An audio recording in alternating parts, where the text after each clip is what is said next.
Good morning, students. Welcome to online class. I hope all are well with your family members. So, today we start new lesson, that is lesson number 5, periodic classification of elements.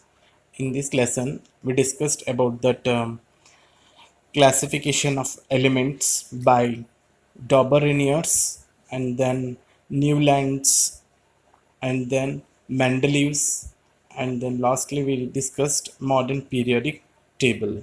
So in that modern periodic table, we discussed about that what is that radius of an atom and what is valency. So and then properties of metals and non-metals, how he is arranged in modern periodic table. These are the topics we discussed in this chapter. Okay. So, matter around us is present in the form of elements, compounds and mixtures. हमारे जो चारों ओर matters किस form में हैं, so elements के form में रहेगा या कंपाउंड्स के फॉर्म में रहेगा या मिक्सचर्स फॉर्म में रहेगा फिर. So elements are substances containing atoms of only one type. So elements हैं, so substances जो एक ही एटम से बना हुआ रहता है. एग्जाम्पल देखो, सोडियम, मैग्नीशियम, एल्यूमिनियम एक्सेट्रा. आप कोई भी एलिमेंट्स लो, वो एक ही टाइप ऑफ एटम से बना हुआ रहता है फिर. और टोटली पीरियोडिक टेबल में 118 एलिमेंट्स है फिर. Okay, all these have different properties और सबका भी प्रॉपर्टीज डिफरेंट होता है फिर. Okay, need for periodic classification. So हमें पीरियोडिक क्लासिफिकेशन क्यों करना चाहिए? So to make study of these elements easy, elements के बारे में ईजीली स्टडी कर सकते हैं. और इस एलिमेंट्स को कुछ ग्रुप्स में डिवाइड किया गया है. इस तरह से डिवाइड किया गया है कि सेम ग्रुप में आएगा और सेम ग्रुप में कैसे, और हैविंग ए सिमिलर प्रॉपर्टीज़, और प्रॉपर्टीज़ भी सिमिलर होना चाहिए. इस तरह से उन्होंने ग्रुप किया गया है एलिमेंट्स का फिर. सो ये large number of elements is reduce to a few groups of elements. ये लार्ज नंबर ऑफ एलिमेंट्स को पढ़ने के लिए हम क्या करना, ज़्यादा टाइम लगता है, इसीलिए हमने क्या कर दिया, उसको रिड्यूस करके फ्यू ग्रुप्स में एलिमेंट्स में डिवाइड कर दिया ताकि सिमिलर प्रॉपर्टीज है, इसके बारे में पढ़ेंगे तो बाकी के सारे प्रॉपर्टीज सेम रहेगा बोल के फिर. ओके, सो डॉबर-रेनियर्स ट्रेड्स. सबसे पहले एलिमेंट्स को क्लासिफिकेशंस करने के लिए साइंटिस्ट आया जो, that is chemist. His name was Dobereiner. उसका पूरा नाम है वुल्फगांग डॉबर-रेनियर्स. ओके, सो इन्होंने कैसे अरेंजमेंट किया एलिमेंट्स को.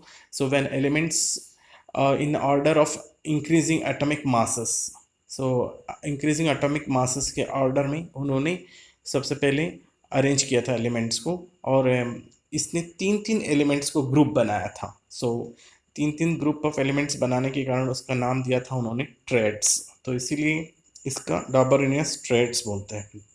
और वो तीन एलिमेंट्स का क्या होना चाहिए, हैविंग सिमिलर केमिकल प्रॉपर्टीज होना चाहिए फिर. वो तीनों एलिमेंट्स का सिमिलर प्रॉपर्टीज होना चाहिए फिर. और क्या देखो, the atomic masses of the middle element of the triads was रफली the average of the atomic masses of the other two elements. So इसमें 3 एलिमेंट्स लिया है, फर्स्ट सेकंड थर्ड एलिमेंट्स लिया है.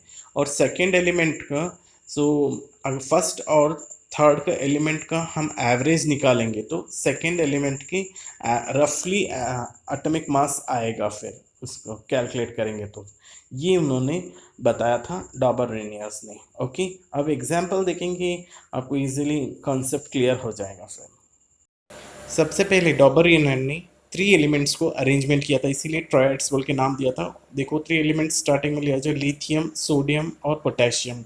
सो इन तीनों को भी लिया एलिमेंट्स को, और बिकॉज ये तीनों भी सिमिलर प्रॉपर्टी शो कर रहा है, लिथियम, सोडियम और पोटेशियम. फिर एटॉमिक मास अरेंजमेंट देखो. सो अरेंजमेंट किया increasing order of atomic mass. So lithium का एटॉमिक मास है 7, सोडियम का एटॉमिक मास है 23 और पोटेशियम का एटॉमिक मास है 39. सो उनके अकॉर्डिंग क्या था, फर्स्ट और थर्ड एलिमेंट का हम एवरेज निकालेंगे. फर्स्ट एलिमेंट का एटॉमिक मास कितना 7, और थर्ड एलिमेंट जो पोटेशियम है उसका एटॉमिक मास है 39. 7 + 39 कितना हो गया, फिर डिवाइडेड बाय 2 करना है उसको. सो उसको डिवाइड करेंगे तो कितना आया आंसर, टोटल करके आंसर है 23 आया.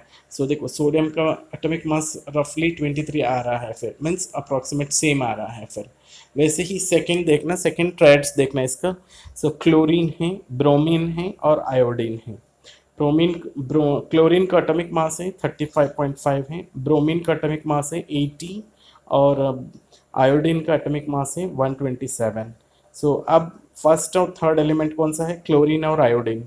इसका इन्होंने सबसे पहले लिया atomic mass 35.5 plus 127 divided by 2, average निकाल रहे हैं, दो का एलिमेंट्स का एवरेज निकाल रहे हैं तो 2 डिवाइड करेंगे। सो इसको ऐड करके डिवाइडेड बाय 2 करेंगे तो रफली क्या आ रहा है उसका एवरेज 81.25।